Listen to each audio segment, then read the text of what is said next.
Nesses escritores que eu vou mostrar, eles retratam a natureza de uma maneira um pouco diferente daquilo que a gente costuma ver quando, por exemplo, lê escritores do período romântico ou poetas românticos. Por quê? Porque o romântico geralmente usa a natureza como seu adorno em alguns romances. E o poeta romântico, ele usa a natureza mais para se projetar o seu estado d'alma romântico, né? O seu lirismo. Às vezes a natureza não tem muito um papel pessoal, vamos dizer assim, na literatura romântica, pelo menos a que eu conheço, que eu estou familiarizada.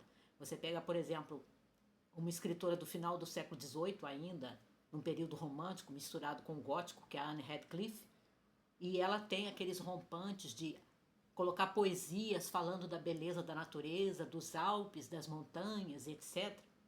Mas isso não tem muita relação com um relacionamento ou um olhar pessoal daquele artista com a natureza. E no caso desses escritores, sim.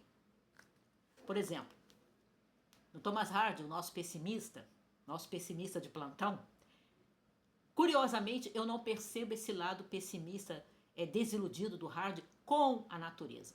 Tanto nesse romance aqui, Longe deste Insensato Mundo, quanto em outros romances, Sob a Árvore Verdejante, Pés dos Abervilles, você percebe um olhar do Hardy que é assim simpático à natureza quando mostra os trabalhadores, os camponeses, colhendo alguma planta ou trabalhando na terra.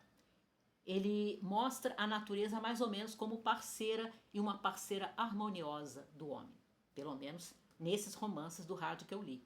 Ele não tem um olhar assim de hostilidade em relação à natureza ou vendo a natureza como hostil a ele, homem, que a gente vai ver em alguns escritores. Já no caso de outro inglês, já do início do século XX, o Thomas Edward Lawrence, não, o D.A. Lawrence, né? O David Herbert Lawrence, autor de O Amante de Lady Chatterley e Filhos e Amantes e Canguru, Um Amante Moderno e Outros Contos e outras histórias. O que a gente percebe, aqui a gente vê muito bem no Filhos e Amantes, no Lawrence, mas também aqui, é quase que o Lawrence escrevendo sobre a natureza com N maiúsculo. Ele tem um olhar que é panteísta, ou quase isso, na maneira como ele retrata a natureza, como se ela fosse uma espécie de deusa ou de deus.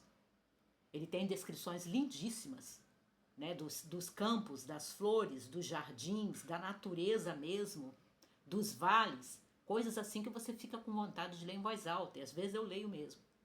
Tem uma poesia em prosa no Lawrence que, em relação à natureza, que é muito bonita, é realmente lírica. Mas esse olhar em que ele quase que endeusa a natureza. Então, embora eu ache muito bonito, eu não partilho da visão do Lawrence. Essa visão que, se não é panteísta, é próxima disso. Já nesses dois escritores da América aqui, a gente tem uma outra coisa. Na Willa Carter, pessoalmente, neste livro aqui, no Pioneiros, é bem claro esse olhar da Carter como a natureza está em luta com o homem. A natureza é selvagem, a natureza é inóspita, é indomada. E o homem ou ele tem que se adaptar a essa natureza ou ele vai acabar perecendo. A gente percebe isso aqui em alguns momentos dramáticos da primeira parte de Pioneiros, justamente contando a saga, né, de um grupo dos pioneiros que ela está focalizando no romance. Então aqui a natureza, ela não é contemplação romântica, longe disso, ela não é aquela natureza em harmonia com o homem que trabalha nela, como me parece ser a visão do Hardy, e certamente não é uma visão endeusando a natureza, como no Lawrence. A natureza está em luta com o homem, a natureza não quer ser domada, o homem vai ter que se adaptar e ver de que maneira ele pode se estabelecer nessa natureza, nesse ambiente. E isso, mais ainda, no brasileiro, né? Como eu disse, outro americano, mas aqui no caso, América do Sul, Brasil, que é o nosso Adonias Filho, o baiano Adonias Filho, em Corpo Vivo e no seu primeiro romance, fortemente, Os Servos da Morte. O que a gente tem aqui? também essa natureza inóspita, essa natureza que às vezes parece feroz, em guerra com o homem, que quase que expulsa o homem dali se o homem não se adaptar a ela. E em alguns casos, no Adonias, como em Os Servos da Morte, quase parece que o homem vai ter que se tornar selvagem para que ele possa sobreviver nessa natureza. Que é um passo a mais do que aquilo que a gente vê na Willa aqui. Aqui, a Willa parece colocar os seus pioneiros como aqueles homens e mulheres que eles vão, tipo, negociando com a natureza, esperando o momento em que a natureza fica mais branda, o clima fica mais suave, né? Um jogo mais de paciência com a natureza. Mas é uma natureza inóspita, como ela coloca. Só que aqui o Adonias carrega mais nas tintas. Essa natureza é selvagem, essa natureza é hostil ao homem, essa natureza não aceita ser domada, ser domesticada. E mais, o homem muitas vezes, como acontece aqui, parece que ele tem que se tornar selvagem para sobreviver nessa natureza. A gente vê isso também um pouco num outro livro dele que eu li, mas ainda não tenho, que é o Memórias de Lázaro.